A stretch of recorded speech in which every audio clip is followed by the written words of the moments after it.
आपके खास चुनावी शो कौन बनेगा मुख्यमंत्री के साथ हाजिर हूं मैं रुमाना इसाफ खान। आप देख सकते हैं मैं इस वक्त पंजाब में हूं। पंजाब वो राज्य जहां आने वाले कुछ समय में चुनाव होने हैं।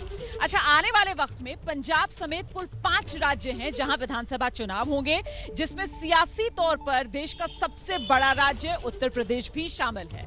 अब जब चुनाव होंगे तो सरकार भी बनेगी, लेकिन क्या चुनाव का काम सिर्फ सरकार बनाना है? नहीं ना। एक वोटर के तौर पर अगर आप सोचेंगे तो आप ये पाएंगे कि चुनाव में सही सरकार बनने से क्या आपकी सारी समस्याएं खत्म हो जाती हैं? नहीं ना। इसीलिए ये महत्वपूर्ण हो जाता है कि आखिरकार इस बात को समझा जाए कि आखिरकार जब आप नई सरकार चुने तो फिर चुनाव के मुद्दे क्या हों।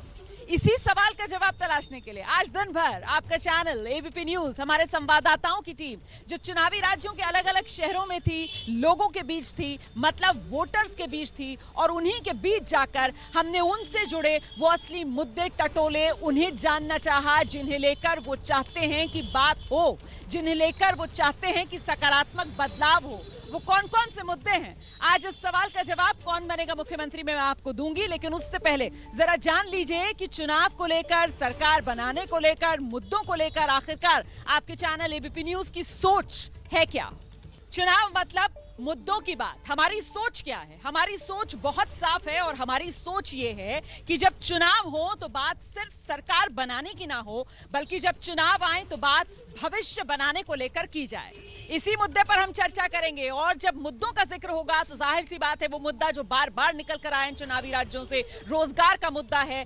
लेकिन सिर्फ रोजगार का मुद्दा नहीं है, मुद्दे और भी कई हैं। एक एक करके वो तमाम मुद्दे भी आपके सामने रखेंगे। पहले जल्दी से आपका परिचय कराते हैं हमारे साथ हमारे सहयोगियों की वो टीम जो आज दिन भर इन्हीं चुनावी राज्यों के अलग अलग शहरों में जनता वोटर की नब्ज टटोलती रही। आप देख सकते हैं मेरे साथ मनोज्ञा लोईवाल मौजूद है वाराणसी से, हमारे साथ जगविंदर पटियाल जुड़ रहे हैं चंडीगढ़ से, लखनऊ से एबीपी न्यूज संवाददाता रणवीर हमारे साथ मौजूद हैं, कानपुर से संजय त्रिपाठी हमारे साथ हैं, अजय दुबे रायबरेली से हमारे साथ जुड़ रहे हैं। इसके अलावा रविकांत एबीपी न्यूज संवाददाता गाजियाबाद से हमारे साथ मौजूद होंगे कुछ ही देर में, और हमारे साथ जो मेरे संवाददाताओं के साथ साथ जो खास मेहमान जुड़ेंगे उनसे भी आपका परिचय करा देते हैं। खास मेहमानों में हमारे साथ समाजवादी पार्टी की तरफ से पार्टी के प्रवक्ता, आप देख सकते हैं हमारे साथ पार्टी प्रवक्ता घनश्याम तिवारी इस वक्त मौजूद हैं, और साथ ही दिल्ली यूनिवर्सिटी के प्रोफेसर संगीत रागी जुड़ रहे हैं इस वक्त हमारे साथ। मैं खास मेहमानों का रुख करूं उससे पहले मुझे लगता है कि एक बार जरा अपने रिपोर्टर्स के पास आपको लेकर चलते हैं, और पहले आपको जगविंदर के पास लेकर चलेंगे और जरा जगविंदर से ये समझने की कोशिश करते हैं कि ये जो सोच है एबीपी न्यूज की, सवाल सरकार का नहीं, चुनाव में सवाल भविष्य का होना चाहिए। मुझे लगता है आप इसे विस्तार दें जगविंदर पटियाल। देखिए रोमाना, बिल्कुल बात मुद्दों की होनी चाहिए। सरकार बन गई, सरकारों ने क्या किया, सरकारें किन वादों पर आती हैं और क्या उन वादों को पूरा करती हैं नहीं। पंजाब की जनता में अगर हम कहें तो आज की डेट में सबसे ऊंची आवाज यही है कि क्या हुआ तेरा वादा, क्या वादे किए थे, कितने वादे पूरे हुए। क्योंकि 2017 की सरकार अमरिंदर सिंह ने केवल वादों के दम पर बनाई थी। लोगों को उम्मीद थी कि कांग्रेस आएगी, अमरिंदर सिंह तमाम वादे पूरे करेंगे, लेकिन वो वादे पूरे नहीं हुए, इसलिए उनको जाना पड़ा। और बीच में बदलाव होने के बाद चन्नी सरकार आई जो कोशिश कर रही है कि उन वादों को पूरा करके दोबारा से सत्ता हासिल की जाए। पंजाब में मुद्दा क्या है? पंजाब में मुद्दा ड्रग्स है, पंजाब में मुद्दा किसानी इशू है, पंजाब में महंगाई इशू है, पंजाब में बेरोजगारी इशू है, पंजाब में उन किसानों का कर्जा जो माफ नहीं हुआ और वादा किया गया था वो मुद्दा है, उस गरीब उस पिछड़े वर्ग को जो हक देने की बात की गई थी वो मुद्दा है। तो सवाल यह है कि क्या जिन वादों पर कैप्टन अमरिंदर सिंह ने कांग्रेस की सरकार खड़ी की थी वो वादे पूरे हुए या नहीं, या लोगों के मुद्दे वहीं खड़े हैं? क्यों किसान परेशान है, क्यों बेरोजगारी के कारण लोग विदेश भाग रहे हैं, क्यों कोई पंजाब में नहीं रहना चाहता? ये तमाम चीजें हैं जो ये तय करेंगे कि 2022 में किसको वोट दिया जाए। ये जो तमाम मुद्दे हैं जो आप गिना रहे हैं, इन पर बात करना इसलिए जरूरी हो जाता है क्योंकि इन्हीं मुद्दों पर अगर बात होगी तो फिर वो बात आगे बढ़ेगी और समझ में ये आएगा कि सवाल सरकार बनाने का नहीं बल्कि सवाल चुनाव में भविष्य संवारने का होना चाहिए। और ऐसे में जरा सीधे आपको लेकर चलते हैं, मेरे साथ मेरी सहयोगी मनोज्ञा लोईवाल भी इस वक्त मौजूद हैं, और मनोज्ञा से जरा जानते हैं। मनोज्ञा, जिस तरीके से जगविंदर अभी अपनी बात रख रहे थे, कुल मिलाकर जिक्र करना इन तमाम मुद्दों का इसलिए जरूरी हो जाता है क्योंकि इन्हीं के जरिए वो वादे जो चुनाव में किए जाते हैं, तो ऐसे में नेताओं की जवाबदेही तय होती है और बात फिर वही, क्योंकि चुनाव है और मुद्दा भविष्य संवारने का है। मनोज्ञा। बिल्कुल रुमाना, मैं इस समय वाराणसी में हूँ। काशी एक ऐसा शहर, एक ऐसी नगरी जो प्राचीनतम तो है, लेकिन मृत्यु मोक्ष से लेकर जन्म से लेकर मृत्यु तक हर एक बात का जवाब यहाँ पर है। अपने आप में पूरी सभ्यता को भी समेटे हुए है। लेकिन यही वो नगरी है जिसने गुजरात के मुख्यमंत्री को दिल्ली प्रधानमंत्री बनाया वाया वाराणसी। और वाया वाराणसी का रास्ता क्या इस बार गंगा किनारे काशी से गोमती किनारे लखनऊ तक भी तय होगा? 2017 की बिसात क्या दोबारा होगी? हम बात ये नहीं करेंगे, हम बात करेंगे लोगों से, उनके मुद्दे की और उसके आगे की, कि इस बार मुद्दे क्या है। हमारे साथ लोग हैं, उन्हीं से पूछते हैं क्या मुद्दा होगा इस बार। युवा वोटर हैं, ये मतलब क्या मुद्दा होगा आपका? महंगाई मुद्दा होगा। क्यों? महंगाई बहुत बढ़ गई है मैडम इस समय। आपके क्या मुद्दे होंगे इस बार काशी में? तो महंगाई और बेरोजगारी दोनों मुद्दा होगा, क्योंकि देखकर इस बार वोट करेंगे, क्योंकि सरकार बहुत वादे दावे करती है, खरी उतरती है। मैम डेवलपमेंट तो बहुत हो रहा है, और डेवलपमेंट ये अर्थशास्त्रियों की राय है कि जब जब विकास हुआ है तो महंगाई तो बढ़ी है, लेकिन विकास भी तो दिख रहा है, चौतरफा विकास हो रहा है, सड़क से लेकर रेल तक सब कुछ है। काशी में आपको खुद दिख जाएगा जो विकास यहाँ हो रहा है। तो यही मैम युवाओं के लिए मुख्य मुद्दा तो पहले बेरोजगारी है। बहुत समय से कोई वैकेंसी आ नहीं रही है, आ भी रही है तो बहुत समय बाद उसके एग्जाम्स वगैरह कराए जा रहे हैं, और महंगाई भी काफ़ी हद तक इस समय बढ़ी हुई है। तो महंगाई और बेरोजगारी मुख्य मुद्दा रहेगा इस बार। मुद्दा तो है। या रमोना, मैं आपको तस्वीरें दिखाना चाहूंगी। देव दीपावली की पूरी तैयारी हो चुकी है, ऊपर पूर्णिमा है, यानी कि चांद आपको पूरे अपने प्रखर में, पूरे अपने रूप में, स्वरूप में दिख रहा है। चारों ओर जगमगाती हुई काशी है, लेकिन क्या इस जगमगाहट के पीछे उन लोगों के जवाब, उन चुनाव के मुद्दे और उसके आगे सरकार के वादे और दावे सही साबित होंगे या खोखले, ये हम बताएंगे आपके शो के जरिए। बिल्कुल, जिस जगमगाहट का आप जिक्र कर रही हैं मनोज्ञा लोईवाल, दरअसल मैं पंजाब में हूं और पंजाब में सबसे बड़ा पर्व कल जो मनाया जाएगा वो प्रकाश पर्व है। ऐसे में प्रकाश पर्व के मौके पर पंजाब में भी जगमगाहट तो बहुत है, लेकिन सवाल वहीं आ जाता है कि आखिरकार वो जनता से जुड़े मुद्दे, क्योंकि चुनाव होते हैं, सरकार तो बन जाती है, लेकिन जनता से जुड़े मुद्दे तो पीछे रह जाते हैं ना। चुनाव सरकार बनाने के लिए या फिर लोगों का भविष्य संवारने के लिए, इसी पर आपको लेकर चलते हैं। हमारे साथ जो खास मेहमान जुड़ रहे हैं, घनश्याम तिवारी जी, हमेशा चुनाव सरकार बनाने के लिए होते हैं सर, भविष्य संवारने के लिए नेता कब इस सच को समझेंगे? नमस्कार आपको, आपके दर्शकों को, एबीपी न्यूज़ की समूची टीम को और आपके साथ जुड़े हुए जो दर्शक वहां पर हैं, जनता जो है उनको भी। मुझे लगता है ये आप लोगों का अच्छा प्रयास है कि सीधे जनता की आवाज़ हर डिबेट का हिस्सा बने। मैं आपको जो बेरोजगारी पे जो बच्चे बात कर रहे थे, आज ही अगर आप ट्विटर पे देखिएगा तो रेलवे के एग्जाम ट्रेंड हो रहे थे, जिसमें 1.26 करोड़ बच्चों ने अप्लाई किया है, लेकिन 1000 दिन गुजर चुके हैं, नोटिफिकेशन के बाद भी एग्जाम नहीं हुआ।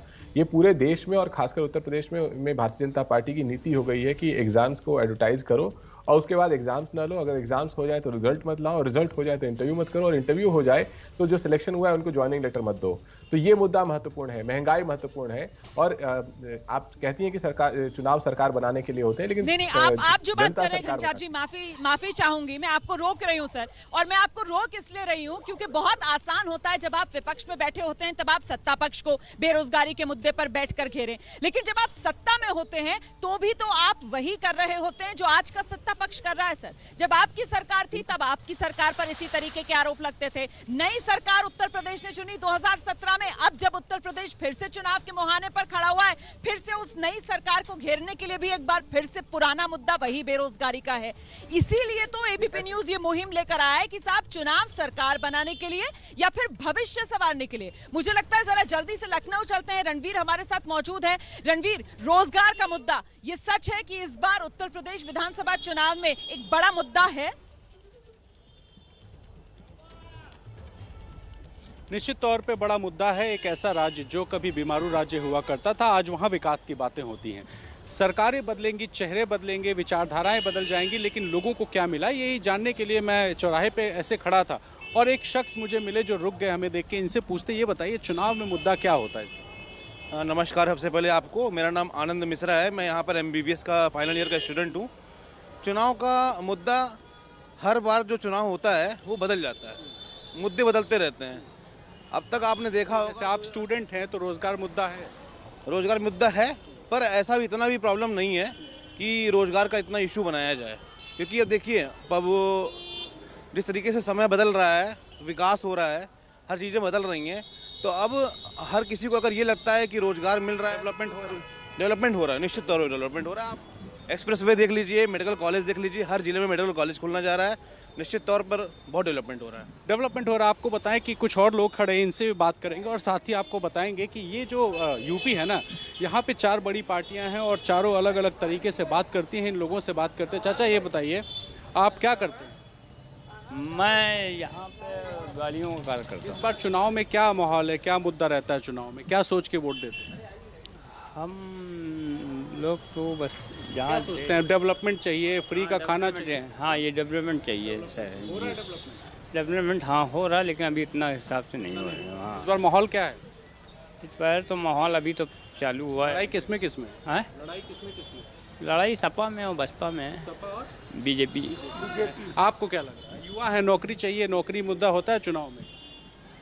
हाँ, होता ही नहीं है। होता है। इस बार क्या रहेगा? इस बार वो भाजपा जीतेगी। आप बताइए, आपको क्या लगता है? जी सर, हमारे सोच के वोट देते हैं? जी क्या सोच के वोट? हम तो ये सोच के वोट देते हैं कि भाई इस बार जो भी सरकार है अच्छा ही करेगी। जो माहौल रहा है लॉकडाउन का, हर चीज़ देख ही रहे हैं आप लोग कैसे चल रहा है। तो देखिए, ये बड़ा महत्वपूर्ण है, जो भी सरकार रहेगी अच्छा करेगी, और यही अच्छा करने के लिए जो चुनाव होते हैं वो कराए जाते हैं। सिर्फ चेहरे बदलने के लिए, मुख्यमंत्री बना देने के लिए चुनाव नहीं होता है। इसीलिए हमने ये जो कैंपेन शुरू किया है कि भविष्य सुधारने के लिए। यूपी जो बीमारू राज्य से तो निकल गया है, लेकिन 24 करोड़ की आबादी वाले राज्य में आखिर किस तरीके से डेवलपमेंट का एक ऐसा मॉडल लाया जाए जिससे कि जो सबसे बड़ी इकोनॉमी है, जो सबसे बड़ी आबादी का राज्य है, वो सबसे बड़ी इकोनॉमी देने के लिए तैयार हो जाए। और इसी वजह से जनता इस बार तैयार है और देखना होगा कि वो किस पर विश्वास करती है।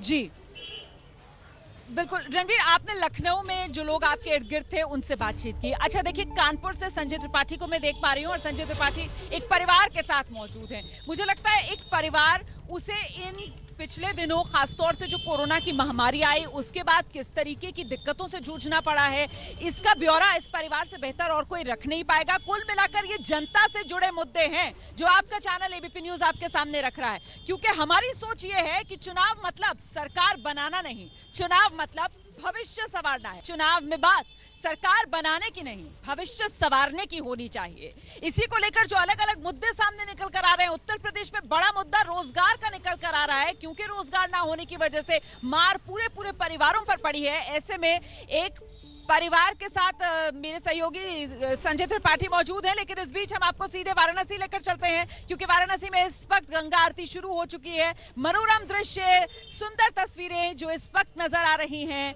वाराणसी के 80 घाट से तस्वीरें आपको दिखाते हैं।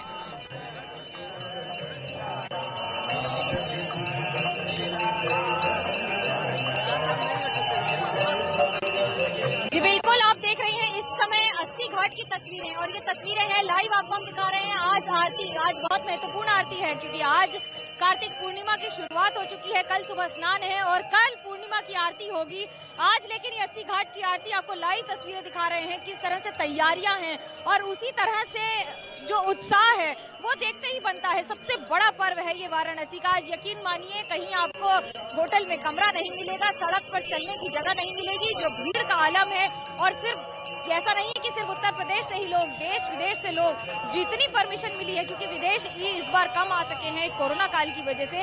हालांकि राज्य सरकार का और यहाँ के स्थानीय प्रशासन का अनुमान है कि करीब 5 लाख से ज्यादा लोग इस बार इकट्ठा होंगे, जो खड़े भी हैं आपको और बैठे भी हैं दूर दराज इलाकों से। और वो जगमगाती तस्वीरें हम आपको इस समय दिखा रहे हैं। घाट की चारों ओर दीपावली की तरह ही सजा है, क्योंकि दीपावली है ये, देव दीपावली, देवों की दीपावली है। वाराणसी, काशी में मनाई जाती है, हरिद्वार और आसपास के सारे इलाकों में। लेकिन गंगा तट पर स्नान, गंगा तट पे गंगा आरती और ये मनोरम दृश्य और ये अद्भुत अनुभव, लाइव तस्वीरें एबीपी न्यूज पर एक्सक्लूसिव और आपको दिखाते हुए कि किस तरह से ये आरती अभी अगले कुछ मिनटों तक लगातार चलेगी।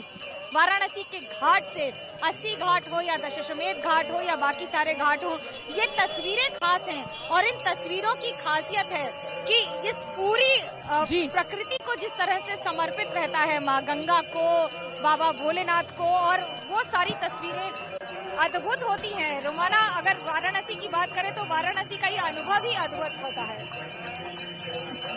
बिल्कुल बेहद अद्भुत ये तस्वीरें होती हैं, मन को सुकून पहुंचाने वाली ये तस्वीरें होती हैं। और वाकई में बाबा भोले की नगरी वाराणसी, वहां से जब ये तस्वीरें देखने के लिए मिलती हैं तो फिर एक अलग सी अनुभूति, जिसका जिक्र यहाँ पर मनोज्ञा कर भी रही थी और इन तस्वीरों को देखकर आप खुद भी एहसास कर पा रहे होंगे। ये मकबूल रोड का हिस्सा आप देख रहे हैं शहर अमृतसर में, और आपका चैनल एबीपी न्यूज मतलब चुनाव का एबीपी न्यूज है। ऐसे में चुनाव के लिए जो नई सोच आपका चैनल एबीपी न्यूज आपके लिए लेकर आया है, वो सोच आपके फायदे वाली, क्योंकि चुनाव का मकसद सरकार बनाना नहीं बल्कि भविष्य संवारना होना चाहिए। ऐसे में बात मुद्दों की होनी चाहिए। रोजगार पर हमने बात की। दूसरा बड़ा मुद्दा जो सामने निकल कर आ रहा है लोगों की बात से, वो मुद्दा शिक्षा का है। जरा इस पर भी एक नजर।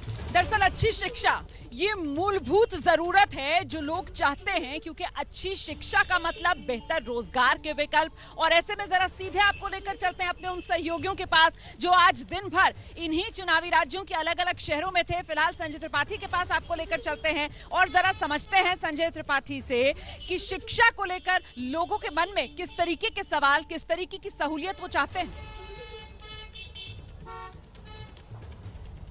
बिल्कुल रोमाना, आपने बिल्कुल सही कहा, शिक्षा भी एक बड़ा मुद्दा है। और क्या सोचते हैं परिवार के लोग। मैं इस वक्त एक घर में हूं कल्याणपुर के, जहां आप देख सकते हैं कई सारी महिलाएं हैं। और जहाँ तक शिक्षा की बात होती है तो बच्चों को अच्छी शिक्षा दिलाना हर परिवार का मकसद होता है।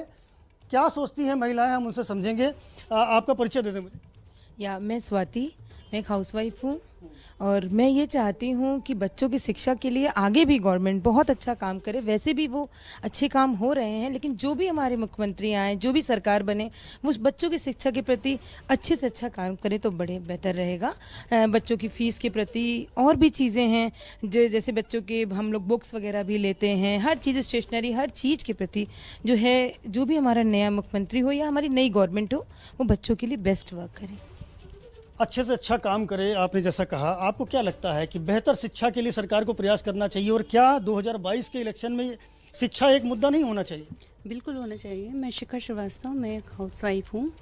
मैं चाहती हूँ कि जो भी सरकार आए वो महिलाओं की साक्षरता पर विशेष ध्यान दें, क्योंकि यूपी में हमारे यहाँ पुरुष साक्षरता तो 77% है, लेकिन महिलाओं की साक्षरता 57% है, जिसको बढ़ाना बहुत ज़रूरी है। और शिक्षा के लिए कुछ बजट भी बढ़ाना ज़रूरी है, जिससे शिक्षा के प्रति संसाधन बढ़ेंगे तो उससे हमारी शिक्षा और अच्छी होगी। महत्वपूर्ण बात कही आपने कि महिलाओं का साक्षर होना बेहद ज़रूरी है। महिलाएं और भी हमारे साथ में, आप तो शायद शिक्षक भी हैं, आपका नाम बता दें। मैं डॉक्टर पायल सिंह कानपुर से और एक एनजीओ में विशिष्ट सलाहकार हूँ, शिक्षिका भी रह चुकी हूँ। क्या लगता है शिक्षा कितना ज़रूरी है, कितना बड़ा मुद्दा है चुनाव के लिहाज से अगर बात करें तो? देखिए, बहुत बड़ा मुद्दा है ये महिलाओं के लिए अगर बात की जाए, क्योंकि हम सभी शिक्षित बैठे हैं यहाँ पे और हम यही चाहेंगे कि जो भी सरकार आ रही है वो महिलाओं की शिक्षा के लिए ज़्यादा से ज़्यादा कार्य करे, क्योंकि इस सरकार ने जो है महिलाओं की सुरक्षा के लिए तो कार्य किया है, उससे हम सहमत हैं। जो योगी सरकार है उन्होंने बहुत अच्छा किया, हेल्पलाइन लिए, पर थोड़ा सा शिक्षा के लिए भी उन्हें करना चाहिए बहुत ज़्यादा। महिलाओं की सुरक्षा की दिशा में बहुत काम हुए हैं। शिक्षा के लिए क्या सोचती हैं आप, क्या और होना चाहिए, किस तरह के प्रयास होना चाहिए? जैसा कि मेरे बाकी साथियों ने कहा, एक महिला ही रचयिता है एक घर की, वो ही पूरी एक बुनियाद, एक नींव रखती है। अगर हम फोकस एक फीमेल एजुकेशन पर देंगे, so that will lead to a brighter future. हमारा भविष्य ये बच्चे हैं।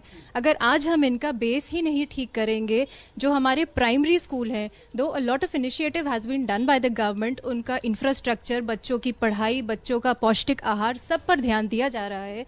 किंतु हम ये चाहते हैं कि आने वाली जो भी सरकार है वो जो ये अच्छे कार्य हो रहे हैं उनको डबल उससे और आगे बढ़ाए। लगभग 5 साल होने हैं सरकार को, होने जा रहे हैं। क्या लगता है कि शिक्षा की दिशा में कितना काम हुआ, कितनी बेहतरी हुई, कितने स्कूल खुले, आप क्या मानती हैं? देखिए, सरकारी स्कूलों में बढ़ोतरी हुई है और बहुत अच्छा वहाँ पे इनोवेशन भी हुआ है, मैं कहूँगी ये, क्योंकि मेरी बहुत सी फ्रेंड्स भी और मैं भी कर चुकी हूँ, तो इस कार्य में तो हुआ है। लेकिन अभी बहुत इम्प्रूवमेंट की ज़रूरत है मेरे लिहाज से, मतलब कि जो पैटर्न है वो सही नहीं चल रहा है एजुकेशन का, उसके लिए बहुत ज़रूरत है, बहुत सारी इम्प्रूवमेंट की ज़रूरत है। कोरोना का टाइम सबने देखा था, कोरोना के टाइम पर ऑनलाइन पढ़ाई भी बच्चों को कराई गई। आपको क्या लगता है सरकार कितना सहयोगी रही इस पूरे उसमें? सरकार की तरफ से सहयोग भी रहा है। उन्होंने कई ऐप वगैरह लॉन्च किए हैं जिससे बच्चों को शिक्षा मिली है कोरोना काल में। लेकिन फिर भी अभी हमारे जो रिमोट एरियाज़ हैं, दूर के एरियाज़ हैं, वहाँ तो गरीबी बहुत बड़ा कारण है। तो रोमाना, आपने जाना महिलाओं से उनकी राय कि किस तरह से शिक्षा को लेकर के बता रही हैं कि बड़ा मुद्दा है, और न केवल शिक्षा बल्कि महिलाओं की शिक्षा भी बेहद ज़रूरी है, जिस पर सरकार को अपना फोकस करना चाहिए। जी रोमाना। बिल्कुल संजय, आपने तो महिलाओं के मन की बात जान ली, और महिलाओं के मन की बात से कुल मिलाकर जो उत्तर प्रदेश की हकीकत है शिक्षा को लेकर, वो एक तरीके से सामने निकल कर आई कि सरकारें काम करती हैं लेकिन अभी भी बहुत कुछ काम होना बाकी है। ऐसे में सीधे आपको जरा लेकर चलते हैं, मेरे साथ मेरे सहयोगी अजय दुबे आप देख सकते हैं रायबरेली से मौजूद हैं। अजय, लेकिन इसी शिक्षा के मुद्दे को लेकर, वो लैपटॉप बांटने को लेकर घेराबंदी भी हमने देखा किस तरीके से समाजवादी पार्टी की तरफ से योगी आदित्यनाथ की गई। कुल मिलाकर शिक्षा का मुद्दा लोगों के बीच एक बड़ा मुद्दा है। निश्चित ही शिक्षा का जो मुद्दा है बड़ा मुद्दा है। पिछले चुनाव में लैपटॉप बांटा था अखिलेश यादव ने, तो उस मुद्दे को लेकर गए थे। इस बार नहीं बांटा है सरकार ने, तो वो मुद्दा चुनावी है। चुनावी मुद्दे जो पार्टियां हैं लोगों को देती है, पर इस बार हमारा प्रयोग ये है, हमारी कोशिश ये है कि जनता तय करे क्या रहेंगे मुद्दे, और जो जनता के मुद्दे हैं वो अपने कौन बनेगा मुख्यमंत्री, इसके जरिए एबीपी न्यूज लेकर आ रहा है। देखिए, तमाम ये जो रायबरेली के लोग हैं हमारे संग मौजूद हैं, इनसे ही बात करते हैं, इनसे ही जानते हैं। साहब, आप बताइए, मुद्दा रायबरेली का, नेता तमाम मुद्दों पर लेकर आते हैं बातों को, आपके क्या मुद्दे हैं जो नेताजी को सुनने चाहिए, नेताजी को? देखिए, मैं व्यापारी हूँ, वरिष्ठ व्यापारी हूँ, और हमारे व्यापारी ही मुद्दे हैं क्या आते हैं। हम लोग लगातार सालों से उठा रहे हैं रायबरेली शहर की बात क्या आते हैं, तो यहाँ एक भी पार्किंग की व्यवस्था नहीं है। आए दिन सड़कों पर जाम लगा रहता है, रोडों पर गाड़ियाँ खड़ी होती हैं।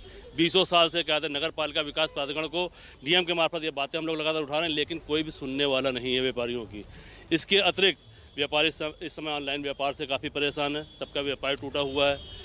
इसके अतिरिक्त हम लोग ने कई बार मांग की है कहते हैं कि जिस प्रकार शिक्षक विधायक, स्नातक विधायक, उसी प्रकार से व्यापारी विधायक भी विधानसभा में पहुंचना चाहिए। कम से कम व्यापारियों को लेकर आपकी मांग है। साहब, शिक्षा को लेकर मुझे आप बताइए, शिक्षा को लेकर तमाम तरीके के दावे होते हैं, संस्थान खोले, इंस्टीट्यूट खोले, क्या जो शिक्षा की आपकी जरूरतें हुई हैं पूरी हुई हैं इस सरकार में, कैसे देखते हैं आप? जी बिल्कुल, काफ़ी हद तक सुधार आया है शिक्षा में। जैसे कि सपा सरकार में तो इसका अस्तित्व काफ़ी गिरा दिया गया था, लेकिन इस सरकार में शिक्षा पे काफ़ी सुधार आया है।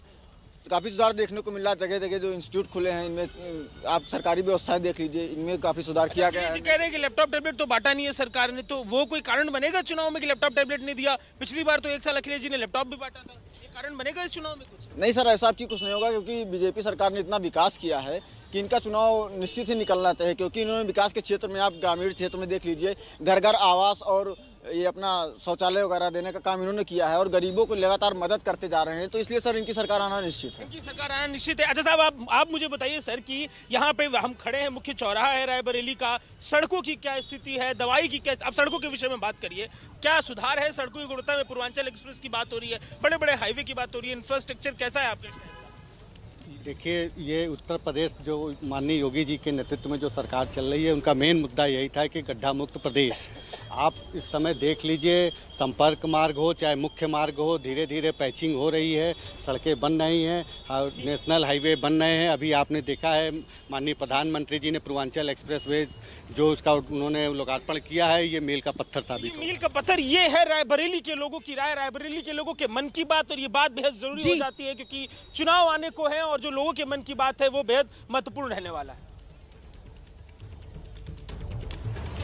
बिल्कुल, और देखिए हर शहर के मन की बात जानना बहुत जरूरी हो जाता है। रायबरेली से अब सीधे आपको गाजियाबाद लेकर चलते हैं, और रायबरेली के मुकाबले अगर गाजियाबाद की मैं बात कहूं तो जो परिवेश है उसका वो ज्यादा शहरी एक तरीके से माना जाएगा। ऐसे में रविकांत हमारे साथ जुड़ रहे हैं गाजियाबाद से। रविकांत, गाजियाबाद में लोगों से आपने बात की, उनकी नब्ज टटोली, उनके लिए बड़ा मुद्दा क्या सामने नजर आया? देखिए, हम इस समय गाजियाबाद के सबसे व्यस्त इलाके तुराब नगर के पास हैं, अंबेडकर रोड पर। कुछ लोग हमारे साथ हैं, हम बात कर रहे हैं उनसे शिक्षा को लेकर के। आप लोगों को क्या लगता है कि सरकार में शिक्षा को लेकर के कितना काम हुआ है? शिक्षा आप लोगों के लिए कितना अहम मुद्दा है? इस टाइम पे एजुकेशन बहुत ज़्यादा मैटर करती है। कोरोना की वजह से एजुकेशन बहुत ज़्यादा लैग हो चुकी है। ये जो ऑनलाइन क्लासेस चलाई हैं, ऑनलाइन हमारे सराउंडिंग में देखते हैं 8th 9th वाले बच्चे सारे प्रमोट हो चुके हैं। जो रूट बोलते हैं, रूट ही हम लोगों की वीक है, हम आगे क्या एक्सपेक्ट करेंगे, क्या ग्रो होगा। MBBS करने के लिए बच्चे नीट की प्रिपरेशन करते हैं। 12th हम लोगों ने बच्चों को प्रमोट कर दिया है, वो नीट कैसे क्रॉस करेंगे। आगे के डॉक्टर क्या हम एक्चुअल में देख पाएंगे, वो एक्सपीरियंस डॉक्टर होंगे, क्या वो उतने क्वालिफाइड होंगे? आई डोंट थिंक सो कि इतनी एजुकेशन इस टाइम पे बहुत ज़्यादा लैक हो चुकी है। Work from home, work from online classes, ये सब ब्लैक है। सरकार, आप लोगों को लगता है कि पिछले 5 साल में शिक्षा को लेकर के उसने कुछ खास किया है? आप लोगों के अगल बगल स्कूल कॉलेजेस कुछ खुले हैं, या आप लोगों को कोई हेल्प हुई है कोरोना काल में ऑनलाइन स्टडी को लेकर? शिक्षा का खर्च आप लोग उठा पा रहे हैं? शिक्षा का खर्च आज की डेट में तो अच्छी एजुकेशन के तो नहीं उठा पा रहे, क्योंकि जॉब ही नहीं है, वर्क नहीं है, और बाकी का एजुकेशन का बहुत बुरा हाल है। एजुकेशन लाइन में बच्चों को जो ऑनलाइन क्लासेस वगैरह दी जा रही है, उनसे बच्चे जो एक फेस टू फेस हम लोग बच्चों को पढ़ाते थे वो नहीं हो पा रहा। आप लोगों के लिए मुद्दे क्या हैं इस बार? हमारे लिए, हम तो व्यापारी हैं जी, हम सरकार से व्यापार के लिए चाहते हैं। सरकार हर तरफ ध्यान दे रही है, जैसे पिछली बार योगी जी और मोदी जी ने दिया था। तो इस तरह से यहाँ जो गाजियाबाद के लोग हैं उनमें व्यापारी जो है वो कह रहे हैं कि व्यापार के लिए कुछ होना चाहिए। और शिक्षा के बारे में हमने बात किया तो लोगों का कहना है शिक्षा का बुरा हाल है।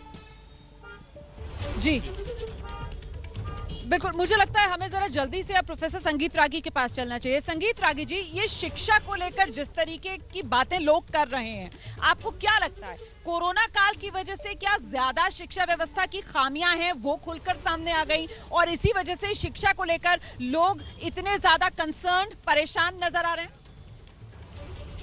देखिए, मुझे अपनी बात कहने दीजिएगा। सबसे पहली बात तो अभी आपके जो रिपोर्टर ने कहा कि शिक्षा के बारे में बहुत गलत तस्वीर उन्होंने कहा कि उभर करके आ रहा है उत्तर प्रदेश के अंदर, तो ऐसा आपके किसी भी ऑडियंस में से ऐसी बात नहीं कही है, एक को छोड़ करके। सबने कहा है कि शिक्षा का बेहतर प्रबंध किया जा सकता है, और जहां तक ऑनलाइन के कारण जो शिकायत है वो तो दिल्ली जैसे दिल्ली विश्वविद्यालय में भी हम लोग रोज कह रहे हैं, क्योंकि आपके सामने या तो है कि आप सुरक्षा कर लें, या फिर ऑनलाइन जो क्लासेस है उसको आप दरकिनार करके आप बच्चों को बुलाएं और उनको कोरोना फैलने दें, या दूसरा है कि आप किसी तरीके से इस महामारी काल में शिक्षा की गुणवत्ता को जितना अधिक बेहतर कर सकते हैं अपने सापेक्ष में कर दीजिए। मुझे लगा कि जो आपके रिपोर्टर ने निष्कर्ष निकाला, वो निष्कर्ष उनका व्यक्तिगत निष्कर्ष है, वो ऑडियंस के निष्कर्ष को आधार बना करके उन्होंने नहीं मेरे कहा। ख्याल से हमें दूसरी इस बात, तरीके की टिप्पणी से बचना चाहिए, क्योंकि ऑडियंस आज आप अभी ऑडियंस को सुन रहे हैं, ये दिन भर पूरे दिन ये एबीपी न्यूज पर कार्यक्रम लगातार जारी रहा, और ये सिर्फ एक शहर की बात नहीं है। आज हमने सुबह 9:30 बजे से अपनी ये मुहिम चलाई थी, और उसमें अलग अलग राय निकलकर सामने आई। समय मेरे पास कम है, लेकिन आपने जो टिप्पणी की है उस पर मुझे लगता है जल्दी से घनश्याम तिवारी जी का एक रिएक्शन ले लेते हैं, उसके बाद मुझे ब्रेक पर जाना होगा। घनश्याम जी, आपने सुना संगीत रागी जी को, वो कह रहे हैं कि साहब आप दिल्ली का हाल देख लीजिए, कमोबेश पूरे देश का यही हाल है, उत्तर प्रदेश को टारगेट करना गलत। कमोबेश भारतीय जनता पार्टी के नेता मानते हैं कि न महंगाई मुद्दा है, न बेरोजगारी मुद्दा है, न शिक्षा की अव्यवस्था मुद्दा है। लेकिन अगर आप असर रिपोर्ट देखेंगे, रिलीज हुई है, असर रिपोर्ट ने उत्तर प्रदेश में, आपको लगता है कि आप एक तरफा डिबेट चलाना चाहते हैं तो आप एक तरफा डिबेट चलाइए। आपका यदि मोटिवेटेड एजेंडा है तो आप मोटिवेटेड एजेंडा की तरह डिबेट चलाइए, लेकिन आप 10 मिनट लोगों को बोलने देने के बाद मैं आप स्टूडियो में नहीं हूँ संगीत रागी जी, ऑडियो बहुत डिलेड है सर। आपसे दरखास्त है कि जनता के मुद्दे डिरेल ना हो, आपने अपना पक्ष रख दिया है सर। घनश्याम तिवारी जी की बात भी दर्शकों तक पहुंचने दीजिए ताकि दूसरा पक्ष भी चला जाए। आइए जल्दी से घनश्याम जी अपनी बात रख दीजिए, फिर मुझे ब्रेक पर जाना है। देखिए, मैं संक्षिप्त में बोलूंगा कि आपके दर्शकों को असर की रिपोर्ट, जो कि प्रथम नाम की एक संस्था चलाती है, उसे देखना चाहिए, जो जिस तरीके से वो बताते हैं कि उत्तर प्रदेश में शिक्षा की बदहाली हो रही है। कोरोना के चलते जो पेरेंट्स हैं उनको अपने बच्चों को स्कूल से उनका नाम, बहुत से पेरेंट्स को अपने स्कूल से बच्चों का नाम कटा करके सरकारी स्कूलों में रखना पड़ रहा है। प्राइवेट ट्यूशंस बढ़ रहे हैं और तमाम पेरेंट्स ऐसे हैं जो लगभग 35 से 40% जिनके पास किसी भी तरह के टैबलेट की लैपटॉप की या मोबाइल फोन की ये जो समस्याएं हैं इसके लिए ये सरकार ही तो जिम्मेदार नहीं है ना भाई, वो तो पिछली सरकारों ने इस तरीके का इंफ्रास्ट्रक्चर नहीं खड़ा किया और इसीलिए तो कटघरे में सब खड़े हो जाते हैं। कुल मिलाकर महत्वपूर्ण यही हो जाता है कि इसीलिए सारा का सारा फोकस नेताओं का चुनाव में सरकार बनाने पर हो जाता है, जबकि आपका चैनल एबीपी न्यूज ये कह रहा है कि चुनाव मतलब सोच सरकार बनाने की नहीं, भविष्य संवारने की होनी चाहिए।